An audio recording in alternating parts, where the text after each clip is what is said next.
నమస్తే, welcome back to our channel voice of Lakshmi. Vanisri గారు రచించిన త్యాగం అనే ఒక చక్కటి కథను వినేద్దామండి. కథ మొదలు పెడదామా? ఆ రోజు నగరమంతా హడావిడిగా ఉంది. ఎక్కడ విన్నా, ఎవరి నోట విన్నా ఈరోజు తీర్పు ఏమవుతుంది అనే విషయం గురించే మాట్లాడుకుంటున్నారు. న్యూస్ పేపర్లో కూడా హెడ్లైన్స్లో ఈ విషయమే రాసింది. దానికి కారణం లేకపోలేదు. నగరంలో ఒక ప్రముఖ వ్యక్తి, నగరంలో మంచి పేరు ప్రతిష్టలు సంపాదించిన వ్యక్తి హత్య గావించబడ్డాడు. హత్య చేసింది ఒక్కరే, కానీ నేనంటే నేను చేశానని ఇద్దరూ లొంగిపోయారు. కోర్టంతా నిశ్శబ్దంగా ఉంది. న్యాయమూర్తి లోనికి ప్రవేశించి తన సీటులో ఆసీనులయ్యారు. ఒకవైపు బోనులో ప్రకాష్ అనే 23 సంవత్సరాల యువకుడు, మరోవైపు బోనులో శిరీష అనే 18 సంవత్సరాల యువతి ఉన్నారు. ఇద్దరి ముఖాలు గంభీరంగానే ఉన్నాయి. శిరీష తరపున లాయర్ రాజేశ్వరీదేవి వాదిస్తోంది. ఆమె శిరీష తోడబుట్టినది. ప్రకాష్ తరపున లాయర్ సతీష్ కుమార్ వాదిస్తున్నాడు. సతీష్, ప్రకాష్ చిన్ననాటి స్నేహితులు. లాయర్ రాజేశ్వరీదేవి వాదన ప్రారంభించింది. ఆమె ప్రకాష్ వైపు వెళ్ళి, మీ పేరు? ప్రకాష్. శ్రీకాంత్ని మీరే హత్య చేశారా? అవును. మరి ఈ హత్య శిరీష చేశానంటోంది? లేదు, అతనిని నేనే హత్య చేశాను. ఆమె నిర్దోషి. నో, ఈ హత్య నేనే చేశాను అని బిగ్గరగా అరిచింది శిరీష. ప్రకాష్ని ప్రశ్నించడానికి ఇక ప్రశ్నలు లేక ఆమె సీటులో ఆసీనురాలైంది. కానీ సతీష్ కుమార్ లేచి శిరీషని ప్రశ్నించినా ఫలితం ఉండదనే భావంతో అందుకు సిద్ధపడలేదు. న్యాయమూర్తికి అంతా అయోమయంగా ఉంది. హత్య చేసింది ఒక్కరే. నిర్దోషిని రక్షించడం న్యాయస్థానం ధర్మం. కానీ ఇద్దరు దోషులమనే ఒప్పుకుంటున్నారు. తన తోబుట్టువును రక్షించుకోవడానికి ఎన్ని కష్టాలు పడినా తన చిన్ననాటి స్నేహితుడిని రక్షించుకోవడానికి లాయర్ సతీష్ కుమార్ ఎంత తాపత్రయపడుతున్నాడు. మరుసటి రోజుకు కేసును వాయిదా వేశారు. ఇద్దరినీ బెయిల్ మీద విడుదల చేశారు. ఆ రోజు సాయంత్రం ప్రకాష్ ద్వారా ఏమైనా విషయాలు రాబట్టుకోవచ్చనే ఉద్దేశంతో సతీష్ ప్రకాష్ వద్దకు వెళ్ళాడు. ప్రకాష్ ఇంట్లోనే ఉండి ఏదో ఆలోచిస్తున్నాడు. ఒరే ప్రకాష్, ఈ హత్య నీవు చేయకుండా నీవే చేసినట్లు ఎందుకు ఒప్పుకుంటున్నావురా? ఈ హత్య నీవు చేయలేదని నాకు తెలుసు. చిన్ననాటి స్నేహితుడైన నన్ను లెక్క చేయకుండా శ్రీకాంత్తో స్నేహం పెంచుకున్నావు. అటువంటి అతన్ని నీవే హత్య చేశావంటే నేను నమ్మను. లేదురా సతీష్, ఈ హత్య నేనే చేశాను. శ్రీకాంత్ ఎంతో మంచివాడనే నేను నమ్మాను. కానీ వాడు పరమ దుర్మార్గుడు. నీవు నన్ను తప్పించడానికి ఎంత ప్రయత్నిస్తున్నావు? అందుకు చాలా థ్యాంక్స్. నిన్ను ఆ శ్రీకాంత్తో కలిసి దూరం చేసుకున్న నాపై ఇంకా అభిమానం ఉన్నందుకు ఎంతో సంతోషపడుతున్నాను. కానీ నన్ను తప్పించి ఓ నిర్దోషిని చట్టానికి అప్పగించకు. ఇంతకన్నా నేనేమీ చెప్పలేను. లేదురా ప్రకాష్, ఈ హత్య నీవు చేయలేదని నేను మనస్ఫూర్తిగా నమ్ముతున్నాను. తప్పని పరిస్థితుల వలన నీ ఒప్పుకుంటున్నట్లున్నావు. కానీ అలా జరగకూడదు. నిన్ను రక్షించడానికి నా సాయశక్తులా కృషి చేస్తాను అంటూ తిరుగుముఖం పట్టాడు సతీష్. సతీష్ వెళ్ళిపోయిన తర్వాత ప్రకాష్ గతం గురించి ఆలోచిస్తున్నాడు. తనకు తెలియకుండానే ప్రకాష్ గతంలోనికి తొంగి చూశాడు. బహుశా ప్రకాష్ MBBS 2వ సంవత్సరం పూర్తి చేసి సెలవుల్లో ఉన్న రోజులవి. ప్రకాష్ మంచి ఆటగాడు. ఆటల యందు శ్రద్ధ ఎక్కువ. ఆ సెలవుల్లోనే విద్యార్థులకి, ఉద్యోగులకి క్రికెట్ మ్యాచ్ వేసుకున్నారు. విద్యార్థుల బృందం వైపు ప్రకాష్ నాయకత్వం వహిస్తున్నాడు. ఉద్యోగస్తుల బృందం వైపు శ్రీకాంత్ నాయకత్వం వహిస్తున్నాడు. అదే వారిద్దరి మొదటి కలయిక. ఆ మ్యాచ్ డ్రాగా ముగిసింది. 2 జట్లలోనూ నాయకులుగా ఉన్నందుకు ప్రకాష్, శ్రీకాంత్లు తమ పేరును నిలబెట్టుకున్నారు. చాలా బాగా ఆడారు. అప్పటి నుంచి ఇరువురి మధ్య స్నేహం ఏర్పడింది. ఇద్దరికీ అన్ని ఆటల్లోనూ శ్రద్ధ ఎక్కువ అని తెలుసుకున్నారు. ఇద్దరూ ఒకరిని మించిన వారొకరు. శ్రీకాంత్ ఆ ఊర్లోనే జూనియర్ ఇంజనీర్గా పనిచేస్తున్నాడు. ఆటల్లో ఎన్నో బహుమతులు గెలుచుకున్నాడు. ఒకరోజు శ్రీకాంత్ ఇంటికి ప్రకాష్ వచ్చాడు. ఇద్దరూ కలిస్తే చాలు ఆటల గురించే సంభాషణ ప్రారంభిస్తారు. వారి సంభాషణ అలా కొనసాగుతూ ఉండగా ఓ 12-13 సంవత్సరాల పాప అంకుల్ అంటూ వచ్చింది. ఏమ్మా, ఈరోజు డాడీ సినిమాకి వెళ్దామన్నారు. అలాగే. ఇతనెవరు అంకుల్? నా కొత్త స్నేహితుడు ప్రకాష్. మిస్టర్ ప్రకాష్, ఈ పాప 2 సంవత్సరాల క్రితం పరిచయమైంది. మంచి ఇంటెలిజెంట్ గర్ల్. 7వ తరగతి చదువుతోంది. నా దగ్గర మంచి చనువు, పేరు శిరీష అని ఇద్దరినీ పరిచయం చేశాడు శ్రీకాంత్. ప్రకాష్ తర్వాత ఎవరూ లేకపోవటం వలన శిరీష లాంటి చెల్లి ఒకరు ఉంటే బావుండు అనిపించింది. అందుకే శిరీషను చెల్లిగా భావించుకున్నాడు. అలా వారి స్నేహం కొనసాగుతుంది. ఏ రక్త సంబంధం కూడా అలా కలిసి తిరగరు. ముగ్గురు ఏ ఒక్కరూ ఒకరిని ఒకరు చూసుకోకపోతే ఉండలేరు. స్నేహంలో పడి తన చిన్ననాటి స్నేహితుడైన సతీష్ని మర్చిపోయాడు ప్రకాష్. అయినా ఏదో ఒకరోజు కలుస్తూనే ఉన్నాడు. ఇద్దరూ అన్ని ఆటల్లోనూ ప్రావీణ్యం సంపాదించారు. నగరంలో మంచి పేరు ప్రతిష్టలు సంపాదించారు.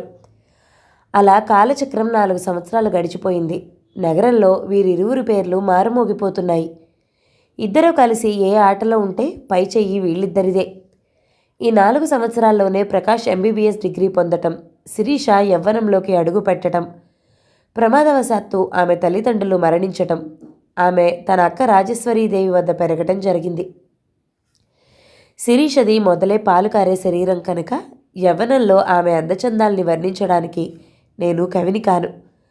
నాకంత అనుభవమూ లేదు. ఆమె యవ్వనంలో అడుగుపెట్టినా ప్రకాష్ శ్రీకాంత్లతో స్నేహం విడిపోలేదు. శిరీష ఇంటర్మీడియట్ పరీక్షలు రాయటం జరిగింది. వీరిద్దరి దగ్గర శిరీష చిలిపి చేష్టలు ఏమీ మారలేదు. ఒకరోజు సాయంత్రం ప్రకాష్ని అర్జెంటుగా రమ్మనమని శ్రీకాంత్ కబురు చేశాడు. శ్రీకాంత్ పిలవడమే ఆలస్యం. వెంటనే బయలుదేరి వెళ్ళాడు ప్రకాష్. ప్రకాష్ వెళ్ళేసరికి శ్రీకాంత్ ఏదో ఆలోచిస్తున్నాడు. ప్రకాష్ రాకను గమనించి కూర్చోమన్నాడు. ఒరే ప్రకాష్, నేను చిన్న కోరిక కోరుతాను, తీర్చుతావా?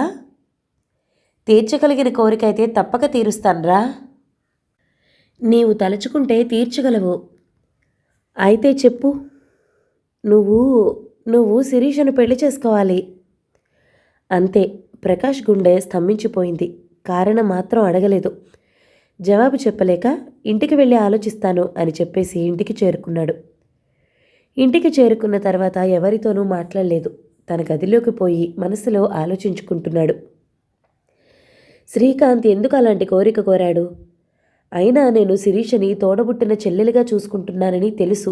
శిరీషకి శ్రీకాంత్కి ఏదో గొడవ జరిగే ఉంటుంది. వెళ్ళి రహస్యంగా తెలుసుకోవచ్చు అనుకుని తిరిగి బయటకు వెళ్ళిపోయాడు. ఈలోపు ప్రకాష్కి తెలివి వచ్చి వాచి చూసేసరికి 9 గంటలైపోయింది. భోజనం ముగించి నిద్రకు ఉపక్రమించాడు. మరుసటి రోజు కోర్టులో జనం కిక్కిరిసి ఉన్నారు. రాజేశ్వరీదేవి గారు వాదన ప్రారంభించడానికి సిద్ధమవుతున్నారు. ఇంతలోనే శిరీష తడిలేని గొంతుతో, రాజేశ్వరీదేవి గారు ఇలా వస్తారా? సొంత అక్కనే పేరు పెట్టి పిలిచేసరికి అందరూ ఆశ్చర్యపోయారు. ఆమె రాజేశ్వరీదేవిని చూస్తూ హీనమైన స్వరంతో, అక్క, నిన్ను అలా పేరు పెట్టి పిలిచానని ఏమీ అనుకోకు. ఇది కోర్టని అలా పిలిచాను. నీవు ప్రకాష్ని ప్రశ్నించవలసిన అవసరం లేదు. ఈ హత్య నేనే చేశాను. ప్రకాష్ నిర్దోషి. అన్ని విషయాలు ఇందులో రాశాను. ఇంకా నేనెంతోసేపు బ్రతకను అని బోరులోనే పడిపోతోంది శిరీష. శిరీషని చూసి రాజేశ్వరి గట్టిగా అరిచింది. ప్రకాష్ చిన్నపిల్లాడిలా ప్రవర్తిస్తున్నాడు, ఏడుస్తున్నాడు. ఇరువురిని ఊరుకోబెట్టి ఉత్తరం చదవమని ఆదేశించారు జడ్జి. కోర్టంతా నిశ్శబ్దంగా ఉంది. ఉత్తరం చదవటం ప్రారంభమైంది. అందులో న్యాయమూర్తి గారికి, శ్రీకాంత్ని నేనే హత్య చేశాను. ప్రకాష్ నిర్దోషి. దానికి కారణం కూడా రాస్తున్నాను. నేను నా చిన్ననాటి వయసులో శ్రీకాంత్కి పరిచయమయ్యాను. అంకుల్ అని అతని దగ్గర మంచి చనువైంది. మరి 2 సంవత్సరాలకి ప్రకాష్ పరిచయమయ్యాడు. ప్రకాష్ని అన్నయ్య అని పిలవకపోయినా అన్నయ్యలా భావించుకునేదాన్ని. నేను యుక్త వయస్కురాలైన తర్వాత మా తల్లిదండ్రులు మరణించడం, ఆ తర్వాత అక్కడే ఉన్న మా అక్కా బావ దగ్గర పెరిగాను. నన్ను ఆటే తిరగవద్దని మా అక్కా బావ చెప్పారు, కానీ నేను లెక్క చేయలేదు. వాళ్లతో మాట్లాడటం మానలేదు. ఒకరోజు నేను శ్రీకాంత్ ఇంటికి వెళ్ళాను. వెళ్ళేసరికి పడుకొని ఉన్నాడు. అంకుల్ అని పిలిచాను, పలకలేదు. దగ్గరికి వెళ్ళాను, అంతే. నన్ను తన పైకి లాక్కున్నాడు. ఈ హఠాత్ సంఘటనకి నా నోట మాట రాలేదు. నేను వాడి నుండి విడిపించుకోవడానికి ప్రయత్నించాను. అయినా అతను తన దాహం తీర్చేసుకున్నాడు. నేను ఎంతో కుమిలి ఏడ్చాను. ఆ తర్వాత బాధపడ్డాడు. జరిగిన దానికి క్షమించమన్నాడు. పెళ్లి చేసుకుంటానని ఒప్పుకున్నాడు. నిజమేనని నమ్మి ధైర్యంగా తిరగసాగాను. అక్కా బావకి కూడా అనుమానం రాకుండా తిరిగాను. అలా 2 రోజులు గడిచిపోయింది. ఒకరోజు సాయంత్రం ప్రకాష్ ఇంటికి రావడం చూశాను. ఎందుకో వారి సంభాషణ వినాలనిపించింది. శ్రీకాంత్ ఇంటికి వెళ్ళి చాటుగా ఉండి అంతా విన్నాను. శ్రీకాంత్ ప్రకాష్ని నన్ను పెళ్లి చేసుకోమని కోరుతున్నాడు. ఆ మాట విని నేను గజగజా వణికిపోయాను. శ్రీకాంత్ మీద కసి పగ చెలరేగింది. అలాంటి దుర్మార్గుడు బ్రతికి ఉండకూడదనుకున్నాను. ప్రకాష్ బయటికి వెళ్ళిపోయిన వెంటనే పక్కనే ఉన్న క్రికెట్ బ్యాట్తో తలపై కొట్టాను. ఇంకా పగ తీరలేదు. పక్కనే ఉన్న పడ్ల కత్తితో పొడిచాను. తిరిగి ఆ సమయానికి ప్రకాష్ అక్కడికి వచ్చాడు. నన్ను కాపాడదామని తనే హత్య చేసినట్లు పోలీసులకి రిపోర్ట్ ఇచ్చాడు. కానీ మీకు కావలసింది నిజం. ప్రకాష్ నిర్దోషి. నేను బ్రతికి ఉండి మరొక మగాడిని అన్యాయం చేయలేను. అందుకే నా జీవితాన్ని ముగిస్తున్నాను. ఈ ఉత్తరం మీరు చదివేసరికి నేను ఈ లోకంలో ఉండను. ప్రకాష్ మాత్రం నిర్దోషి. శిరీష. ఉత్తరం చదివాక అందరి కళ్ళు కన్నీటితో నిండిపోయి ఉన్నాయి. ఉత్తరం సాక్ష్యాన్ని బట్టి ప్రకాష్ని నిర్దోషిగా భావించి విడుదల చేశారు. సతీష్, ప్రకాష్ ఇంటికి చేరుకున్నారు. తలుపు తీసేసరికి ఎదురుగా ఉత్తరం పడి ఉంది. ఆ ఊర్లోనే పోస్టు చేయబడి ఉంది. చింపి చూశాడు ప్రకాష్. అది శిరీష రాసింది. డియర్ ప్రకాష్, ఆ దుర్మార్గుణ్ణి నీవు చంపినా నేనే చంపినట్లు ఒప్పుకున్నాను. ఎందుకో తెలుసా? నా జీవితం ఎలాగూ పాడైపోయింది. నీవు హంతకుడివని రూఢి అయితే నీ జీవితం పాడైపోతుంది. నేను బ్రతికి ఉన్నా తలెత్తి తిరగలేను. నన్ను రక్షిద్దామని ఎంత ప్రయత్నించావు? నాపై ఆ మాత్రం ప్రేమ చూపినందుకు కృతజ్ఞురాల్ని. కానీ నేను బ్రతికి ఉంటే మీ అందరి పరువు పోతుందే తప్ప మరేం ప్రయోజనం లేదు. అందుకే నేనే ఈ హత్య చేశానని ఒప్పుకున్నాను. నీ జీవితం పూలబాటలా సాగిపోవాలి. అదే నా కోరిక. శ్రీకాంత్ లాంటి వాడితో మాత్రం స్నేహం చేయకు. వచ్చే జన్మలోనైనా నీలాంటి అన్నయ్యకు చెల్లెలిగా పుట్టాలని భగవంతుణ్ణి ప్రార్థిస్తూ ఈ లోకం నుండి వెళ్ళిపోతున్నాను. నీ చెల్లెలు శిరీష.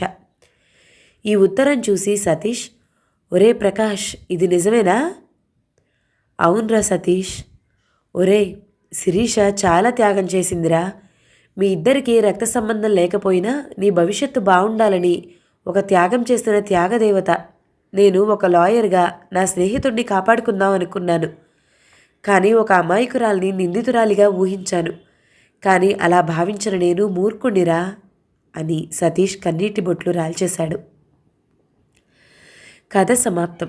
ఈ కథ కనుక మీకు నచ్చినట్లయితే లైక్ చేయండి, షేర్ చేయండి, మంచి కామెంట్ చేయండి. మన ఛానల్ని తప్పకుండా సబ్స్క్రైబ్ చేయండి. Thank you so much for watching. నమస్తే.